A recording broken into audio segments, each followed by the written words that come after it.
بالکل ایک ڈفرینٹ قسم کا ایکسپیرینس تھا کیونکہ ہم اپنے ملک میں جشن آزادی مناتے آتے ہیں, بڑی تیاریاں ہوتی ہیں اور زیادہ تر ہمیں ایسے ہی لگ رہا ہوتا ہے کہ سب اپنوں کے بیچ میں, لیکن یہاں پر آ کے مجھے ایسے لگا کہ بہت سارے اپنے ہیں لیکن سب الگ الگ تہذیبوں کے, سب الگ الگ رنگوں کے لوگ ہیں. میں نے کالے لوگ بھی دیکھے, گورے لوگ بھی دیکھے, مسلمس بھی دیکھے, انڈینس بھی دیکھے, پاکستانی بھی دیکھے, افریقنس بھی دیکھے. میرے لیے بڑا نیا ایکسپیرینس تھا کہ مختلف ملکوں کے لوگ, مختلف نسلوں کے لوگ ایک جگہ اکٹھے ہو کر ایک ملک کا جشن آزادی سیلیبریٹ کر رہے ہیں. کرائم اینڈ پنشمنٹ میوزیم کی جو COO ہیں مس جنین ہمارے ساتھ موجود ہیں, ان سے بات کرتے ہیں, پوچھتے ہیں کہ اتنا یونیک آئیڈیا آخر ان لوگوں کو ملا کیسے. Thank you so much Miss Janine for coming to my show. Of course, thanks for coming. I want to know where this idea came from about building such an interesting museum. Our owner had gone to Alcatraz in San Francisco, and he's also a lawyer, and so he... ہمارے ساتھ ہی mark الکٹراز کی jail کے دورے پر گئے. وہ چونکہ وکیل ہیں اس وجہ سے بھی انہیں قانون سے دلچسپی تو تھی ہی. پھر الکٹراز جا کر ان کو اندازہ ہوا کہ عوام کی طرف سے اس شعبے میں کتنی دلچسپی ہے. انہوں نے سوچا کہ ایک ایسی نمائش ہونی چاہیے جس میں نہ صرف امریکہ کے عدالتی نظام کو دکھایا جائے بلکہ امریکہ میں جرائم کی تاریخ بھی بتائی جائے. یہ آئیڈیا تو 15 سال پرانا تھا لیکن اس میوزیم کو حال ہی میں چند پارٹنرز کی مدد سے کھولا گیا ہے. Going back maybe 15 plus years ago, and it just took him that long to get everything together and get the right partners in place. In this museum, how many areas or parts you have defined for different things? We have 5 different galleries that ہماری 5 مختلف galleries ہیں. ایک تو صرف جرائم کی تاریخ بتاتی ہے جس میں امریکہ میں ہونے والے جرائم پر فوکس کیا گیا ہے. اس کے بعد سزاؤں کی ایک اور گیلری ہے جس میں سزاؤں کی تاریخ بتائی گئی ہے. پھر ایک حصہ جرائم کا مقابلہ کرنے والوں پر ہے. اس میں ان کی ٹریننگ اور ٹیکنالوجی وغیرہ دکھائی گئی ہے. چوتھی گیلری فورینسکس اور CSI پر مبنی ہے. 5ویں گیلری میں لوگ امریکہ کے جوڈیشل سسٹم اور امریکہ کے مشہور ٹی وی شو امریکاز موسٹ وانٹڈ کے سیٹ پر ہوتے ہیں. اس شو کے ذریعے 1000 سے زیادہ مجرموں کو پکڑا گیا ہے. Reviewing the judicial system and America's Most Wanted, which is a popular TV show here in the States that has helped capture over 1,000 criminals. Which age demographic is more interested in coming in this museum? Actually, we found that people of all ages like this museum, so a lot of times parents come in and ask us. مجھے اندازہ ہوا کہ تمام عمر کے افراد اس museum کو بہت پسند کرتے ہیں. کئی مرتبہ والدین آ کر ہم سے پوچھتے ہیں کہ کیا یہ چھوٹے بچوں کے لیے مناسب ہے, تو ہم اس کا فیصلہ انہی پر چھوڑ دیتے ہیں. ہمارے بہت سے پروگرام تو 5 سال کے بچوں کے لیے ہوتے ہیں, مگر اس سے بھی چھوٹے بچے جہاں آتے ہیں یہ فیصلہ ان کے والدین کا ہوتا ہے. والدین نے مجھے یہ بھی بتایا ہے کہ یہ ایک ایسا میوزیم ہے جہاں سے ان کے بچے جانا ہی نہیں چاہتے اور اکثر انہیں زبردستی یہاں سے لے جانا پڑتا ہے. This is the one museum in DC that they actually have to drag their kids out of. So we know it's appreciated by everyone, young, old, in between. Everyone seems to love this museum. All the galleries which I have seen, do you update the data which is there annually or after some time?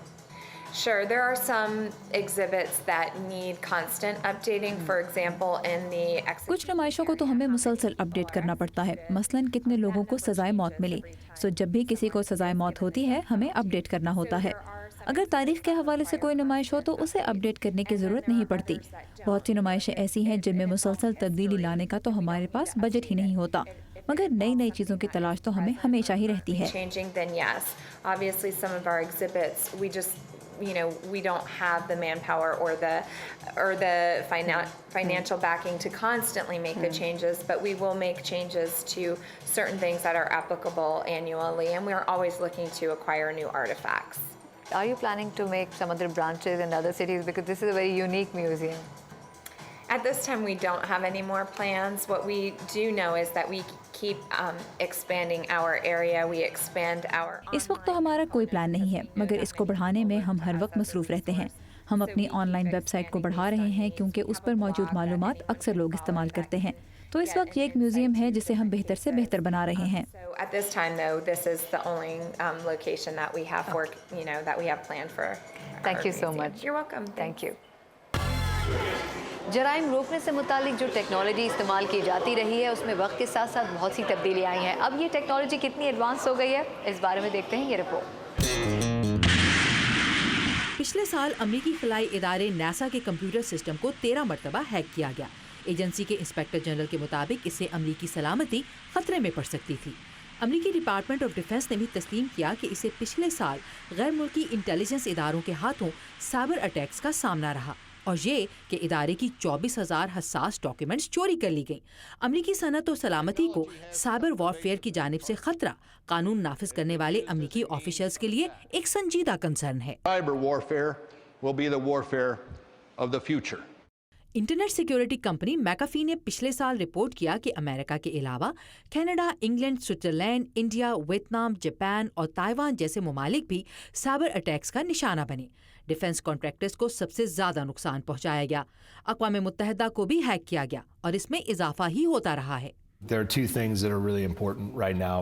Cyber security کو درپیش خطرات میں اضافہ ہوگا، چاہے وہ state sponsored حملے ہوں یا نئی ٹیکنالوجی کے استعمال کے ساتھ پرانے اسٹائل کے جرائم۔ ان سے تقریباً $2 ارب کا نقصان ہو رہا ہے، جس میں اضافہ جاری رہے گا۔ And that's going to continue to climb. اورورا کے کوڈ نیم سے ایک اعلیٰ سطح کا حملہ گوگل پر کیا گیا۔ تحقیق سے پتہ چلا کہ یہ حملہ چین میں پلان کیا گیا تھا۔ اس حملے میں انٹلیکچوئل پراپرٹی کے ساتھ چینی تارکین وطن کے گوگل ای میل اکاؤنٹس بھی ہیک کیے گئے۔ سائبر سیکیورٹی ایکسپرٹس کو یقین ہے کہ گوگل پر ہونے والے حملے نے ایڈوانس پرسسٹنٹ تھریٹ یا APT کے بارے میں آگہی میں اضافہ کیا۔ کہا جاتا ہے کہ ایسے حملے چین کے سائبر اٹیکس کی اسٹریٹجی کی خصوصیات رکھتے ہیں۔ Now everybody's just, saying, yes, it's China, that it's been China the whole time. اب ہر کوئی کہہ رہا ہے کہ چین کے باہر سے کام کرنے والے کچھ گروپس کا یہ کام ہے جو چینی حکومت کی مدد سے نہیں تو ان کے مجرمانہ غفلت سے ایسا کر رہے ہیں۔ Or the Chinese government looking the other way. پھر ابھی حال ہی میں مزید ہائی پروفائل حملے بھی ہوئے۔ امریکن کانٹریکٹنگ کمپنی لاکہیڈ مارٹن کو 2011 میں ہیک کیا گیا۔ ڈیوپونٹ نامی کمپنی کے سابقہ چینی ملازمین نے چینی حکومت کے لیے اکنامک جاسوسی اور ٹیکنالوجی چوری کرنے کے جرائم کا اعتراف کیا۔ نوٹل کو ایک دہائی سے زیادہ عرصے تک ہیک کیا جاتا رہا۔ سن 2011 کے آخر میں رپورٹ سامنے آئی کہ امریکن چیمبر آف کامرس کو 1 سال سے زیادہ عرصے تک ہیک کیا جاتا رہا۔ ہمیں اپنی کمزوریوں کو دور کرنے کے ساتھ اپنے ٹارگٹ کو بھی انتہائی مضبوط بنانا ہوگا۔ اس سے بھی اہم یہ کہ ہمیں اپنے سسٹم میں محفوظ کی جانے والی چیزوں کے بارے میں زیادہ سمجھداری سے کام لینا ہوگا۔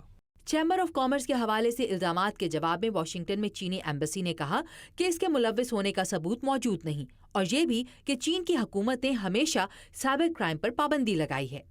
اندازہ ہے کہ صرف سن 2011 میں امریکن کمپنیز کو سائبر اٹیکس کے نتیجے میں $9.6 ارب کا نقصان ہوا۔ کرائم اینڈ پنشمنٹ میوزیم ہے نا مزیدار جگہ؟ یہاں سے اور بھی بہت کچھ آپ کو دکھائیں گے، لیکن اس بریک کے بعد۔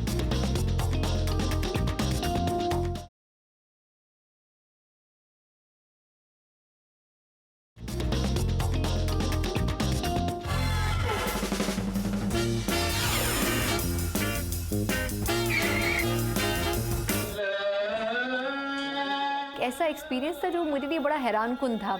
وہاں پر ہر ملک کے لوگ میں نے دیکھے، اور اس سے بھی دلچسپ بات جو تھی وہ یہ تھی کہ جو خطبہ دے رہے تھے وہ خود ایک پاکستانی یا انڈین یا بنگالی نہیں تھے، اردو بولنے والے نہیں تھے، بلکہ وہ ایک سیاہ فام تھے اور وہ انگلش میں خطبہ دے رہے تھے اور سب لوگ خاموشی سے سن بھی رہے تھے۔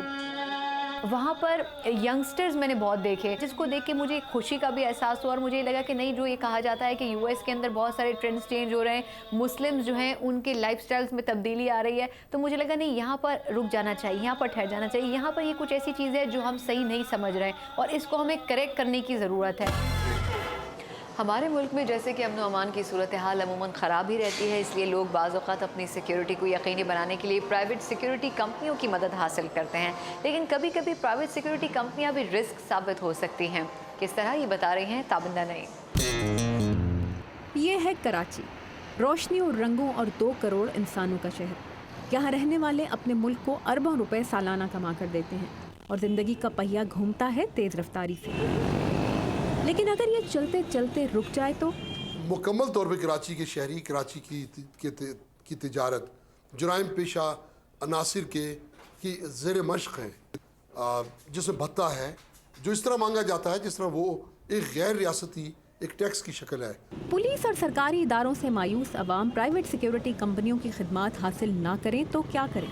کیا آپ کو معلوم ہے کہ 350 سیکیورٹی کمپنیاں ہیں اس وقت پاکستان میں، مگر صرف 15 کمپنیاں ہی اپنے سیکیورٹی سٹاف کی مناسب تربیت کا بندوبست کرنے کے قابل ہیں۔ اتنے لوگ سیکیورٹی گارڈز کی ملازمت کر رہے ہیں کہ کوئی بھی سیکیورٹی چیکنگ سے بچ سکتا ہے۔ وہ اپنے یونیفارم میں ہوتے ہیں، ایک دن وہ بھرتی ہوتے ہیں، دوسرے دن انہیں ہتھیار مل جاتا ہے، پھر وہ کسی بینک کی حفاظت کر رہے ہوتے ہیں۔ وہ گارڈ چاہے تو خود بینک میں ڈاکہ ڈال سکتا ہے۔ اکرام سہگل ایک سیکیورٹی کمپنی کے مالک ہیں. یہ کہتے ہیں کہ ملک کی 4-5 سیکیورٹی کمپنیوں کے پاس تو 50-50 ہزار ملازم ہیں، لیکن زیادہ تر سیکیورٹی کمپنیاں 100 سے 2000 تک سیکیورٹی گارڈز کی تنخواہیں ہی دے سکتی ہیں. لیکن کیا کریں گے آپ اگر آپ کو اپنے سیکیورٹی گارڈ سے ہی خطرہ ہو؟ جیسے ظفر پراچا کے ساتھ ہوا. یہ فورن ایکسچینج کمپنی چلاتے ہیں اور اپنے ہی سیکیورٹی گارڈز کے ہاتھوں رقم سے محروم ہوئے. انہوں نے چاروں نے مل کے میرے سے کرنسی چھین لی اور کرنسی اور ہماری کار لے کے وہ فرار ہو گئے. لیکن اس کے بعد بھی یہ مجبور ہیں کہ اپنی حفاظت کے لیے پرائیویٹ سیکیورٹی گارڈ سے ہی رجوع کریں، کیونکہ پولیس کی نفری تو پہلے ہی کم ہے. ہماری جو تعداد اس کی فورس کی ہے وہ تقریباً 33-34 ہزار کی نفری ہے. اب 33-34 ہزار کی نفری، اس کا مطلب اس میں انویسٹیگیشن کے لوگ بھی شامل ہیں اور اس میں ٹریفک کے لوگ بھی شامل ہیں. تو اس میں آپ میرے خیال میں 6-7 ہزار کی نفری آپ مائنس کر دیں.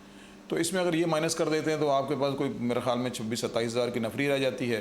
پھر اس میں کوئی چھٹیوں پہ چلے جاتے ہیں 7 ہزار 6-7 ہزار وہ کہیں ہوتے ہیں چھٹیوں پر. تو آن گراؤنڈ آپ کے پاس 17-18 ہزار سے نفری جو ہے زیادہ نہیں موجود ہوتی. پاکستان میں پولیس کا ایک سپاہی 600 افراد کی حفاظت کرتا ہے. جب تک امن و امان کی صورتحال ایسی رہے گی، پرائیویٹ سیکیورٹی کمپنیوں کا کاروبار ایسے ہی ترقی کرتا رہے گا، چاہے ان کے پاس اپنے سیکیورٹی سٹاف کی تربیت اور چھان بین کا کوئی نظام ہو یا نہ ہو. حلال فوڈ ڈھونڈنے کا جو ایکسپیرینس تھا نا، وہ میرے خیال سے اب تک کے تمام میرے ایکسپیرینس میں سب سے زیادہ انٹرسٹنگ تھا. جب میں وہاں پر نکلی تو مجھے بالکل ایک نئی دنیا نظر آئی. بہت سارے ٹرکس اور بہت سارا کھانا الگ الگ قسم کا. اور پھر جب میں نے ڈھونڈا آہستہ آہستہ تو مجھے میری مرضی کا ٹرک بھی مل گیا، مجھے میری مرضی کا کھانا بھی مل گیا. کھانا بہت برا تھا. کچھ جرائم ایسے ہوتے ہیں جن کا شکار انسان نہیں بلکہ بے زبان جانور بن جاتے ہیں. اس حوالے سے دیکھتے ہیں یہ رپورٹ. ماہرین کا اندازہ ہے کہ امریکی ریاست فلوریڈا میں تقریباً 30,000 اژدہے ہیں جنہوں نے حیات کی دوسری اقسام کو ختم کرنا شروع کر دیا ہے. ان میں سے زیادہ تر اس علاقے کے مقامی نہیں ہیں. یہ وہ سانپ ہیں جنہیں لوگوں نے شوقیہ طور پر دنیا کے مختلف علاقوں سے منگوا لیا تھا. جب یہ زیادہ بڑے ہونے لگے تو انہیں جنگلوں میں لے جا کر چھوڑ دیا گیا. آج یہ اتنا بڑا مسئلہ بن گئے ہیں کہ ان کو نکالنے کے لیے حکومت نے کئی ملین ڈالر خرچ کر دیے ہیں. بہت سے حلقوں میں تو ان کو ڈھونڈنے کے لیے ڈرونز کے استعمال کی بھی بات ہوئی ہے. مگر ان تمام کوششوں کے باوجود فلوریڈا کی حکومت نے سن 2002 سے لے کر اس سال کے فروری تک صرف 1825 اژدہوں کو پکڑا تھا. اس سال مارچ کی 23 تاریخ کو ریاست فلوریڈا میں وہ قانون نافذ ہوا ہے جس کی بدولت اژدہوں کو پکڑنے کے ساتھ ساتھ ان لوگوں کے خلاف بھی قانونی کارروائی کی جائے گی جو ان جانوروں کو غیر قانونی طور پر رکھتے ہیں. لیسی ایکٹ نامی یہ قانون تو سن 1900 میں پاس ہوا تھا اور اس میں چند اقسام کے جانور اور پودوں کی برآمد اور انہیں ایک جگہ سے دوسری جگہ لے جانے پر پابندی لگائی گئی تھی. اب کیونکہ برمیز پائتھن اور 3 اور قسم کے اژدہے اس میں شامل ہو چکے ہیں، اس وجہ سے ان جانوروں کی غیر قانونی برآمد اور منتقلی پر $20,000 جرمانہ اور 5 سال کی جیل ہو سکتی ہے. مگر اژدہا ایک مہنگا جانور ہے. یہ بازار میں $10,000 سے لے کر $50,000 تک کا ہوتا ہے. اس وجہ سے ماہرین کا اندازہ ہے کہ ان قوانین سے ایک ایسا بلیک مارکیٹ پیدا ہو جائے گا جو قانون نافذ کرنے والے اداروں کو خاصا مصروف رکھے گا. آج کے اس ایپیسوڈ میں ہم نے آپ کو museum of crime and punishment کی سیر اس لیے کروائی ہے کہ یہاں سے نہ صرف یہ کہ ہمیں اویئرنیس مل سکے کس طرح سے کرائم یہاں پر پرورش پایا، بلکہ اس کے علاوہ یہ بھی پتہ چل سکے کہ پرانے زمانوں میں پنشمنٹ کے حوالے سے اور کرائم کے حوالے سے اس کے سدے باب کے لیے کیا کچھ کیا جاتا تھا. اگلے ایپیسوڈ میں ایک نئے ٹاپک کے ساتھ آپ سے پھر ملاقات ہوگی. تب تک کے لیے اپنا بہت خیال رکھیے. اللہ حافظ.